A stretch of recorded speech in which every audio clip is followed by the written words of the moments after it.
Hey everybody, welcome you all to mission competition. मैं राहुल गुप्ता आप सभी का स्वागत करता हूं। दोस्तों, जैसे कि आप सब जानते हैं, हमारा महेश कुमार वर्णमाल का सीरीज चल रहा है और इस सीरीज में जो हमारा प्रीवियस वीडियो था वो था राज्यपाल एवं राज्य विधानमंडल, और जो आज का हमारा वीडियो होगा वो होगा संघ एवं राज्य संबंध यानी सेंट्रल एंड स्टेट रिलेशन के बारे में हम इस वीडियो में बात करेंगे।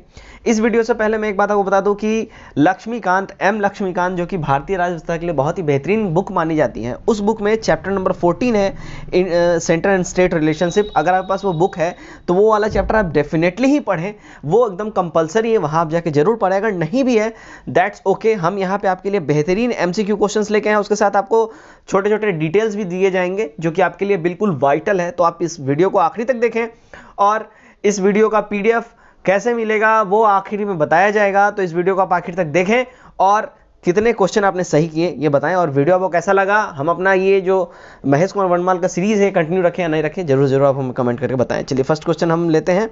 हमारा फर्स्ट क्वेश्चन है, विधायी शक्तियों का केंद्र तथा राज्यों के मध्य वितरण का उल्लेख निम्न में से किस अनुसूची में किया गया है। करेक्ट हमारा जो हो जाएगा वो हो जाएगा ऑप्शन नंबर बी। ठीक है, 7वीं अनुसूची में जो है ना इसका उल्लेख किया गया है। ठीक है, देखिए तो केंद्र तथा राज्यों के मध्य शक्तियों, जो विधायी शक्तियां यानी लेजिस्लेटिव पावर्स हैं, इसका जो वितरण है इसका उल्लेख संविधान के 7वीं अनुसूची में किया गया है और संविधान के भाग 11 के अनुच्छेद 246 के अनुसार संसद और राज्य विधानमंडलों को संघ सूची, राज्य सूची तथा समवर्ती सूची पर विधि बनाने का अधिकार दिया गया है। ठीक है, चलिए क्वेश्चन नंबर 2 देखते हैं क्या बोला जा रहा है। क्वेश्चन नंबर 2 है हमारा, देखिए राज्य तथा राज्यों के मध्य वित्तीय संबंधों की विवेचना की गई है, किस आर्टिकल के तहत की गई ये बताना है। करेक्ट जो हमारा हो जाएगा, देखिए आर्टिकल 268 से 293 के अंतर्गत इसमें ये कहा गया है। ठीक है, तो संघ तथा राज्यों के मध्य वित्तीय संबंध यानी फाइनेंशियल रिलेशंस की बात हो रही है। ये जो वित्तीय संबंध का जो उल्लेख है वो भारतीय संविधान के भाग 12 में अनुच्छेद 268 से 293 तक किया गया है। इसमें भारत की संचित निधि, आकस्मिक निधि, वित्त आयोग तथा संघ राज्यों के बीच करों के अधिरोपण तथा संग्रहित यानी कलेक्टेड आदि को सम्मिलित किया गया है।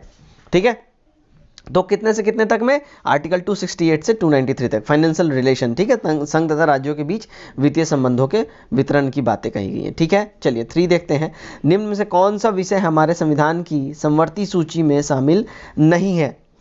करेक्ट जो हमारा हो जाएगा option number A absolute correct हो जाएगा, शेयर बाजार तथा वायदा बाजार। ठीक है, तो शेयर बाजार तथा वायदा बाजार यानी फ्यूचर मार्केट संघ सूची का विषय नहीं है, जबकि अन्य सभी समवर्ती सूची के विषय हैं। वन्य जीव एवं पक्षियों का संरक्षण को 42वें संविधान संशोधन अधिनियम 1976 द्वारा राज्य सूची से हटाकर समवर्ती सूची में कर दिया गया है। समवर्ती सूची मतलब क्या, इस पे दोनों के दोनों कानून बना सकते हैं। ठीक, चलिए क्वेश्चन नंबर अब देखेंगे हम 4, क्या बोला जा रहा है इसमें। देखिए निम्नलिखित में कौन सा विषय राज्य सूची से हटाकर समवर्ती सूची में सम्मिलित किया गया है। करेक्ट जो इसका हो जाएगा हमारा ऑप्शन नंबर, देखिए वन भी हटा दिया गया है, न्याय प्रशासन भी हटा दिया गया है, जनसंख्या नियंत्रण भी हटा दिया गया है। तो ये जो क्या है ना, राज्य सूची से इसको हटा के समवर्ती सूची में डाल दिया गया है।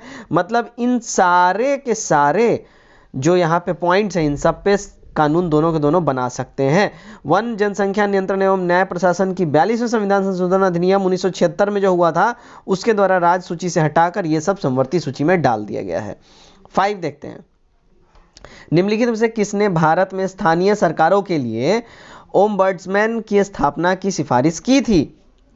करेक्ट जो यहां हो जाएगा हमारा ऑप्शन नंबर सी हो जाएगा, द्वितीय प्रशासनिक सुधार आयोग ने इसकी सिफारिश की थी। ठीक है, तो वीरप्पा मोइली की अध्यक्षता में ठीक है गठित वर्ष 2005 में द्वितीय प्रशासनिक सुधार आयोग यानी सेकंड एडमिनिस्ट्रेटिव रिफॉर्म्स कमीशन की अनुशंसा के आधार पर स्थानीय सरकारों के लिए लोकपाल यानी ओम्बड्समैन, ठीक है लोकपाल यानी कि ओम्बड्समैन की स्थापना का सुझाव दिया गया था। ठीक है, 6 देखते हैं क्या बोला जा रहा है। 6 जो है हमारा, निम्नलिखित में कौन सा विषय समवर्ती सूची का है। समवर्ती सूची का कौन सा विषय है यहाँ पे ये बताना है। तो करेक्ट जो हमारा हो जाएगा, देखिए ऑप्शन नंबर हमारा बी हो जाएगा, आपराधिक मामले। ठीक है, ये जो है समवर्ती सूची का विषय है। ठीक है, आपराधिक मामले जो है समवर्ती सूची यानी इंग्लिश में बात की जाए तो कॉन्करेंट लिस्ट के विषय है, जबकि संचार तथा विदेशी मामले जो है ये संघ के अंतर्गत आते हैं यानी यूनियन लिस्ट के, तथा पुलिस जो है ये राज्य सूची यानी स्टेट लिस्ट के अंतर्गत आती है। ठीक है, चलिए 7 देखते हैं। 7 क्या बोला जा रहा है, संघ सूची यानी यूनियन लिस्ट में विषयों की संख्या कितनी है। करेक्ट जो हमारा हो जाएगा, देखिए ऑप्शन नंबर हमारा ए एब्सोल्यूट करेक्ट हो जाएगा। 97 है, संघ सूची में जो विषयों की जो सूची है उसकी संख्या 97 है। ठीक है, तो भारत के मूल संविधान में संघ सूची में 97 विषय हैं, संवर्ती सूची में 47 विषय हैं और राज्य सूची में 66 विषय हैं। फिर से सुने, मूल जो संविधान है उसमें संघ सूची में 97 विषय, संवर्ती सूची में 47 विषय और राज्य सूची में 66 विषय शामिल हैं। जबकि वर्तमान में संघ सूची में जो है ना, ये देखिए मूल संविधान जिसमें बना था उस समय की बात की जा रही है, पहले बात समझ जाइए। ठीक है, जिसमें बना था उस समय की बात की रही है, उसमें 97, संवर्ती सूची में 47 तथा राज्य सूची में 66। और वर्तमान में संघ सूची में कितने हैं, तो 100 है। यहाँ पे संघ सूची में जो है ना, जिसमें संविधान बना था उसमें 97 था, अभी करंट सिनारियो में 100 हो गया है, संवर्ती सूची में 52 हो गया है और राज्य सूची में 61 हो गया है। 66 से घट के 61 हो गया है और यहाँ 47 से बढ़ के 52 हो गया है संवर्ती सूची, याद रखें। ठीक है, चलिए नेक्स्ट हम बढ़ते हैं क्वेश्चन नंबर 8 की ओर। क्या बोला जा रहा है, अंतरराज्यीय व्यापार पर कर लगाने के लिए कौन प्राधिकृत है। करेक्ट जो हमारा यहाँ हो जाएगा option number C absolute correct हो जाएगा, संसद। ठीक है, तो अंतरराज्यीय व्यापार यानी इंटर स्टेट ट्रेड संघ सूची का विषय है। इस पर कर लगाने तथा कानून बनाने का अधिकार केवल संसद के पास है, याद रखिए आप लोग। ठीक है, 9 देखते हैं, 9 क्या बोला जा रहा है। 9 बोला जा रहा है, देखिए भारतीय संविधान का अनुच्छेद 249 संबंधित है किससे। करेक्ट हो जाएगा, देखिए ऑप्शन नंबर हमारा राज्य सूची के विषय में संबंध में संसद की विधायी शक्तियों से। ऑप्शन नंबर डी हमारा एब्सोल्यूट करेक्ट हो जाएगा। ठीक है, तो देखिए आर्टिकल 249 के हिसाब से राज्य सभी अपनी कुल सदस्य संख्या के बहुमत तथा उपस्थित मत देने वाले सदस्यों के कम से कम 2/3 बहुमत से यह प्रस्ताव पारित कर दे कि राज्य सूची का कोई विषय राष्ट्रीय महत्व यानी नेशनल इंटरेस्ट का है तो उस विषय पर संसद कानून बना सकती है। फिर से समझ जाएं, फिर से सुने, आर्टिकल 249 में ये कहा गया है कि राज्यसभा अपनी कुल सदस्य संख्या यानी राज्यसभा में जितनी कुल सदस्य संख्या उसके उपस्थित यानी जो करेंट टाइम में उपस्थित हो, यानी 3 हो 4 हो 6 हो मतलब नहीं है, करेंट टाइम में। ठीक है, उसके 2/3 से यह प्रस्ताव अगर पारित हो जाए कि राज्य सूची का कोई भी विषय जो है, किसी विषय पर राज्य ने अगर कोई अपना अमेंडमेंट दिया है, कोई अगर कानून लेके आई है, वो राष्ट्रीय महत्व का है, नेशनल इंटरेस्ट का है, तो उस विषय पर संसद कानून बना सकती है पूरे देश के लिए। राज्यसभा द्वारा पारित किया गया संकल्प यानी रेजोल्यूशन अधिकतम 1 वर्ष की अवधि तक प्रवृत्त यानी इन्फोर्स रहेगा, याद रखें। 10 देखते हैं क्या बोला जा रहा है। वे विषय जिन पर केंद्र व राज्य सरकारों दोनों कानून बना सकते हैं उल्लेखित हैं। तो इसका जो करेक्ट हमारा हो जाएगा ऑप्शन नंबर हमारा सी हो जाएगा, संवर्ती सूची में ये उल्लेखित हैं। ठीक है, तो देखिए संवर्ती सूची में स्थानीय यानी कि नेशनल इंटरेस्ट एवं राष्ट्रीय महत्व को के विषय को शामिल किया गया है। इस पर विधि बनाने का अधिकार संसद एवं राज्य विधानमंडल दोनों के पास है। ठीक है, लेकिन संसद एवं राज्य विधानमंडल द्वारा बनाई गई विधियों में विरोध होने पर संसद द्वारा बनाई गई विधि ही फाइनल इसको माना जाएगा। 11 देखते हैं क्या बोला जा रहा है। भारतीय संविधान में अवशिष्ट शक्तियां किसमें सन्निहित है। करेक्ट जो हमारा हो जाएगा ऑप्शन नंबर डी हो जाएगा, संसद में ये सारी शक्तियां सन्निहित है। तो आर्टिकल 248 के हिसाब से अनविष्ट शक्तियों यानी रेसिड्यूरी पावर्स का उल्लेख किया गया है। भारत में अवशिष्ट विषय पर विधि बनाने का अधिकार संसद को ही है सिर्फ, जबकि अमेरिका एवं ऑस्ट्रेलिया में यह अवशिष्ट शक्तियां राज्यों में तथा कनाडा में अवशिष्ट शक्तियां संघ सरकार में निहित है। तो हमारे इंडिया की अगर बात की जाए तो संसद के पास है अवशिष्ट शक्तियां। ठीक है, चलिए देखते हैं नेक्स्ट हमारा क्वेश्चन नंबर 12 क्या बोला जा रहा है। देखें, अंतरराज्यीय परिषद के गठन संबंधित अनुच्छेद कौन से हैं ये बताना है। करेक्ट जो हमारा हो जाएगा, देखिए ऑप्शन नंबर बी हो जाएगा, आर्टिकल 263। ठीक है, तो आर्टिकल 263 के अंतर्गत अंतरराज्यीय परिषद इंटर स्टेट काउंसिल का प्रावधान किया गया है। इसकी स्थापना जो है ना सरकारिया आयोग की सिफारिश पर राष्ट्रपति द्वारा 18 मई 1990 को किया गया था। ठीक है, यह एक संवैधानिक संस्था है। इसका उद्देश्य संघ और विभिन्न राज्यों के बीच आपसी समन्वय की स्थापना करना था, जिस समय यह आयोग बनाया गया था। ठीक है, नेक्स्ट देखते हैं 13 क्या है। क्षेत्रीय परिषद यानी रीजनल काउंसिल का सृजन हुआ था कब।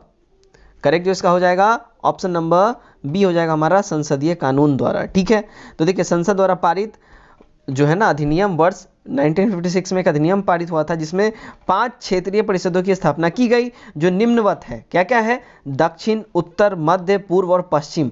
इसके अलावा उत्तर पूर्वी के लिए 6ठी क्षेत्रीय परिषद की स्थापना वर्ष 1971 में की गई। प्रत्येक क्षेत्रीय परिषद का अध्यक्ष केंद्रीय गृह मंत्री होता है, याद रखें आप लोग। ठीक है, तो क्षेत्रीय परिषदों की बात की जाए, अगर उसका अध्यक्ष की बात की जाए तो केंद्रीय गृह मंत्री होंगे। ठीक है, चलिए नेक्स्ट देखते हैं क्वेश्चन नंबर 14। संविधान के किस प्रावधान में कहा गया है कि विधि के प्रकार के बिना ना तो कोई कर लगाया जा सकता है और ना ही एकत्रित किया जा सकता है? तो इसका जो करेक्ट हमारा हो जाएगा, देखिए इसका करेक्ट हमारा हो जाएगा ऑप्शन नंबर ए, आर्टिकल 265। ठीक है, तो संविधान के अनुच्छेद 265 के हिसाब से विधि के प्राधिकार अथॉरिटी ऑफ लॉ से ही कोई कर अधिरोपित यानी लिव्ड या संग्रहित यानी कलेक्टेड किया जा सकता है, अन्यथा नहीं किया जा सकता। ठीक है, फिर समझ जाए, आर्टिकल 265 के हिसाब से कहा गया है कि विधि के प्रकार यानी अथॉरिटी ऑफ लॉ से ही कोई कर यानी कोई भी टैक्स लगाया जा सकता है, वसूला जा सकता है, अन्यथा नहीं किया जा सकता है ये। ठीक है, तो आर्टिकल 265 यानी हमारा option number A absolute correct यहाँ हो जाएगा। ठीक है, 15 देखते हैं क्या बोला जा रहा है। निम्नलिखित में से कौन सा आयोग जो है या समिति संघ राज्य संबंधों से संबंधित नहीं है? करेक्ट जो हमारा हो जाएगा ऑप्शन नंबर सी हो जाएगा, इंद्रजीत गुप्ता समिति। ठीक है, ये इससे संबंधित नहीं है। इंद्रजीत गुप्ता समिति जो है, देखिए चुनाव सुधारों के लिए वर्ष 1998 में इंद्रजीत गुप्ता समिति का गठन किया गया था। इसका उद्देश्य जो है चुनाव कार्यों में राज्य की ओर से वित्त उपलब्ध कराए जाने की व्यवहारिकता यानी फेसिबिलिटी का अध्ययन करना था। इस समिति ने राजनीतिक दलों के चुनाव व्यय के लिए राज्य वित्त प्रदान करने की व्यवस्था लागू करने का समर्थन किया। इस व्यवस्था से उन राजनीतिक दलों को लाभ होगा जो सामाजिक एवं आर्थिक रूप से पिछड़े क्षेत्र या वर्गों के प्रतिनिधित्व यानी रिप्रेजेंटेशन करते हैं। तो जो बात है इंद्रजीत गुप्ता समिति का, तो इससे इनका संबंध है चुनाव सुधार से रिलेटेड। ठीक है, जिसका इन्होंने 1998 में इनका गठन किया गया था।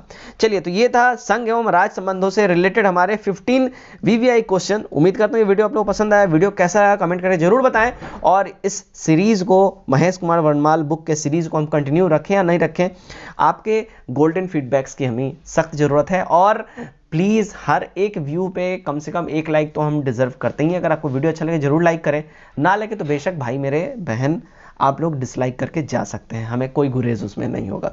तो फिलहाल के बस इतना ही। शाम में एक और वीडियो आपको मिलेगी जो कि होगा हमारा लूसेंट का सेट नंबर 6। ठीक है, तो फिलहाल के लिए टिल देन इतना ही। Okay, take care, bye bye and God bless you all.